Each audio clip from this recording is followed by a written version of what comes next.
Yun, kwentuhan tayo konti. Yan, kahapon may bagyo at signal number 1 dito sa Bulacan.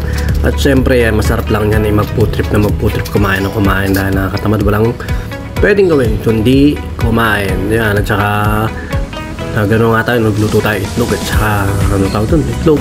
Basta kung tinapay lang. Tsaka yan, tinabukasan. Ngayong araw nito, nag-basketball tayo dyan.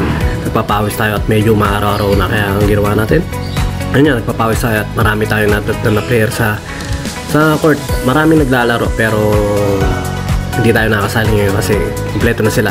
Pero yan, nag-shooting muna tayo at mga nilaro natin yung mga bata dyan. Hinamon tayo ng 1-on-1 nung isang malaki na yun, na maliit na rin. Magaling na rin yan pero syempre may gulang na tayo. Tsaka yan, syempre nakita nyo naman, mahusay din yung bata na yan.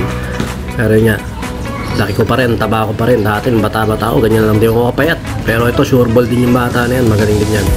Tsaka ayun nga, pinawisan din ako, naka 3 set din kami ng 8-8 niyan. Pero kahit pa paano,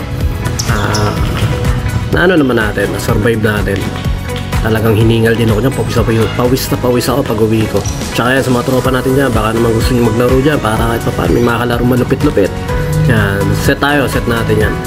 Pakasarap kasi maglaro dyan sa Plaridel. Maganda yung court. At yun, katulad niya nung sabi ni, basta may nabasa ako, napakahirap doon maglaro doon sa may Kabiyawan ba yun? Basta sa malapit pa bypass doon dahil nga napansin ko rin ng court doon. Medyo uka-uka na. Tsaka yan, nakakita nyo naman. Titirahan ako niyan. Patay, shoot. Nakakita nyo, lupit ang bata na yan.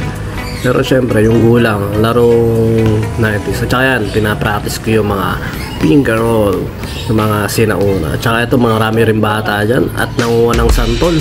Hindi ko alam kung nanguha, namulat, binigyan din ako. Na isa, yun yung batang binigyan natin ng bola. Nakaraan. At saka yan, matamis-tamis naman. Pero hindi ko alam kung... So, nagpahinga tayong konti. At saka ito, second rebanser kasi tatalo natin siya noon na. Yung pangalawang laro natin. Ayan na. At yung pangatlo hindi ko na na-video dahil nga medyo pagod na ako doon.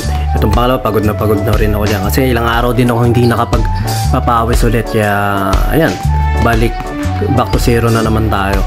Pero ng mga nakaraan hindi na. At saka yung stretching, hindi ako masyado nakakapag-stretching dahil nga parang umpisa pa lang gusto ko na agad mag-shoot. Pero importante talaga pag maglalaro ka o may gagawin ka stretching, lalo na sa drums, lalo na sa pagbabasketball o sa pagtakbo-takbo, importante yan. At saka yung mga bata na yan, napaka energetic, kaya masarap din kalaro yung mga bata. Kumbaga fresh na press. At saka yan, ganyan lang, simpleng laruan lang naman yan.